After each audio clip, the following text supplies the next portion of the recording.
The suspended CBN governor, Emefiele, who was in tears on Thursday as the High Court of the Federal Capital Territory adjourned his arraignment. How do you describe the turn in the trial of Mr. Emefiele?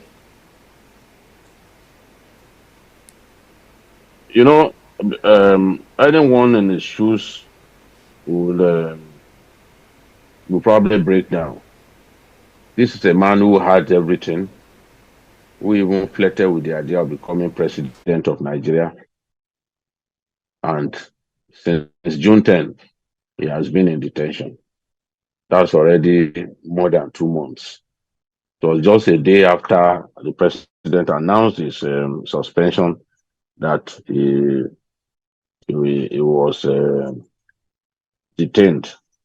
So the decision, of the court to not go ahead with his arraignment because one of his co-defendants was not in court must have paid him so much, because by the time he's arraigned, they will then begin to battle for his bail and all that. And he has seen clearly that the people who have put him in detention, they are not joking at all. They do not want him out of detention.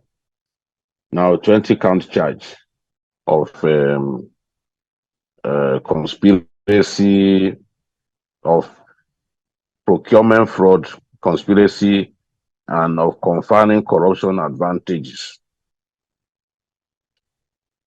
This is an offense punishable with 5 years imprisonment without an option of fine.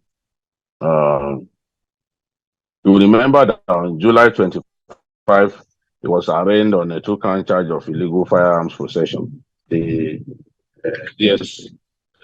chosen to withdraw that matter in preference for another case. They brought a different case against him, a case that has to do with his time at the CBN. And Section 19 of the Corrupt Practices and Other Related Offences Act 2000, under which he was charged, provides a 5-year jail sentence.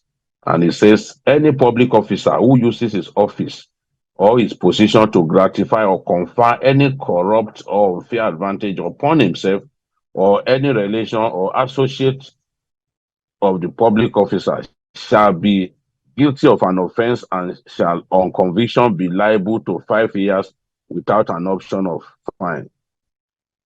So I guess they were looking for a charge that they can come up with that will leave no room for an option of fine, which means upon conviction, you go straight to jail. I guess they've been shopping and shopping for the case to bring against him. So this case now is to the tune of 6.9 billion. The transaction is said to be 6.9 billion, and his co-defendants, Mr. and Mrs.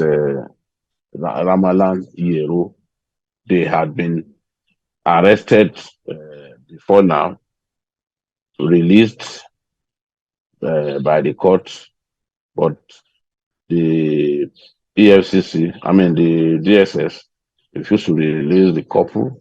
Where the wife was sick, and because the wife was sick, that arraignment couldn't take place. But the husband has been in detention. The husband is also facing a different money laundering charge to the tune of 140 billion. So it's believed that these people have been working, and it's a lesson that power is not permanent. Power is transient by nature, and when you use your position to inflict pain on your countrymen, you need to look back. You never can tell what fate will befall you when you lose power, or when you step out of the vortex of power or the vortex of influence.